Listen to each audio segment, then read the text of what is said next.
দুবরাজপুর ব্লকের যশপুর পঞ্চায়েতের হাফিজ খামাদের রাস্তা ভেঙে যোগাযোগ ব্যবস্থা কার্যত ভেঙে পড়েছে। নিম্নচাপ ও ঘূর্ণাবর্তের বৃষ্টির জেরে 4 আগস্ট ভেঙে যায় বাঁধের কালভার্ট। ফলে যশপুর, পছিয়ারা, কৃষ্ণপুর, খোঁজ মোহাম্মদপুর সহ প্রায় 10-15টি গ্রামের মানুষ সমস্যায় পড়েছেন।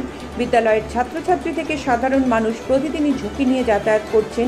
অন্যথায় স্কুল বা বাজার যেতে প্রায় 8 কিলোমিটার ঘুরতে হচ্ছে। গ্রামবাসীর একাংশের অভিযোগ, বাঁধটি আগেও একবার সংস্কার করা হয়েছিল, কিন্তু আবারও বৃষ্টিতে ভেঙে গেছে। শুধু যাতায়াত নয়, ক্ষতিগ্রস্ত হয়েছেন চাষিরাও। জলের তোড়ে ভেসে গিয়েছে ধান ক্ষেত, বালি ঢুকেছে চাষের জমিতে।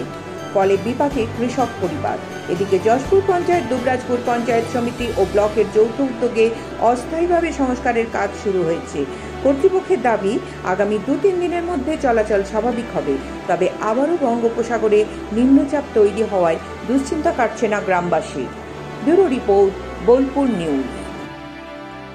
রাস্তাটা প্রচুর পরিমাণে অসুবিধা হচ্ছে, যাওয়া আসাতে সবই।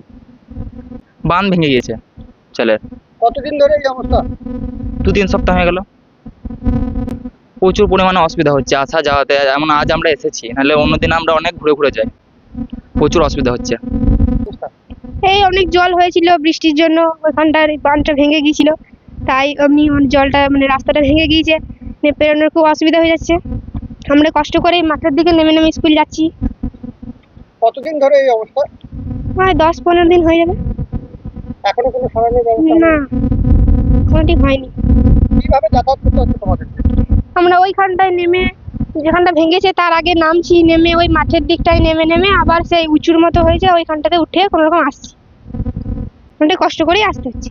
বাঁধটা খুব গুরুত্বপূর্ণ একটা যোগাযোগ ব্যবস্থার মধ্যে পড়ে। ফলে ওখানে একটা পথশ্রীও নির্মিত হয়েছিল জেলা পরিষদ থেকে, কিন্তু জলের অত্যধিক চাপের কারণে বাঁধটা ভেঙে যায়। ওখানে স্থানীয় মানুষজন এসেছিলেন, ওনারা একটা দরবারও করেছিলেন যাতে করে আমরা পঞ্চায়েত সমিতির পক্ষ থেকে ওটা সারানোর ব্যবস্থা নিই। সেই অনুযায়ী আলোচনা হয়েছে, গ্রাম পঞ্চায়েতকে আমরা সাথে নিয়েছি যাতে করে মানুষের যোগাযোগের ব্যবস্থাটা অবিচ্ছেদ্য থাকে। সেই কারণেই পঞ্চায়েত সমিতি থেকেও আমরা নিজস্ব তহবিল থেকে কিছু টাকা খরচ করে গ্রাম পঞ্চায়েতকে সাথে নিয়ে স্থানীয় মানুষের স্বতঃস্ফূর্ত উদ্যোগে আমরা আবার রাস্তাটাকে রেস্টোর করছি। রাস্তা সারাইয়ের কাজটা শুরু হয়েছে। এটা খুব আনন্দের খবর। আমরা চাই যে কোনো মানুষ যাতে রাস্তা বন্ধ থাকার কারণে অনেকটা বেশি ঘুরে যেন কষ্টটা না হয়, এই কষ্ট লাঘব করা হচ্ছে। এটার জন্য পঞ্চায়েত সমিতি খুব খুশি।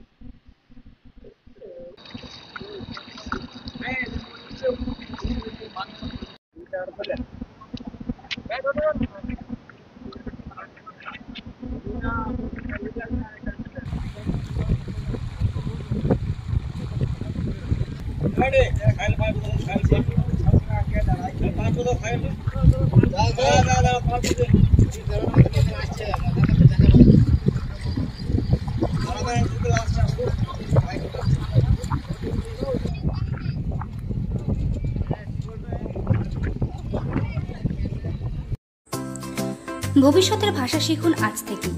প্রথমবার বোলপুর শান্তিনিকেতনে বঙ্গবালা ক্যাফের কাছে স্প্রেসলি, the Institute of foreign languages. আপনার স্বপ্ন যদি হয় বিদেশে পড়াশোনা, চাকরি কিংবা MNCতে ক্যারিয়ার করা, তাহলে বিদেশি ভাষা শেখা এখন বাধ্যতামূলক। এখানে শেখানো হয় জার্মান, ফ্রেঞ্চ এবং জাপানিজ ভাষা, একদম বেসিক লেভেল থেকে আন্তর্জাতিক পরীক্ষা পর্যন্ত। এখানে থাকছে অভিজ্ঞ শিক্ষক, স্মার্ট ক্লাসরুম, এক্সাম প্রিপারেশন, চাকরির গাইডেন্স। এছাড়াও থাকছে স্পিকিং, রিডিং, রাইটিং ও লিসনিং। জার্মান B2 লেভেল শেখার পর আপনার স্যালারি 5 LPA থেকে 7.5 LPA পর্যন্ত হতে পারে।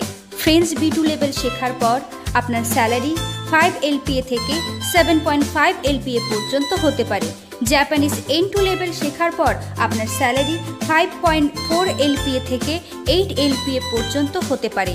স্কুল কলেজের ছাত্রছাত্রী থেকে চাকরির প্রার্থীদের জন্য আলাদা ব্যাচ।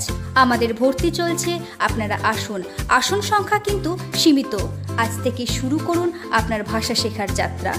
স্প্রেসলি, আপনার ভবিষ্যতের ভাষা বন্ধু।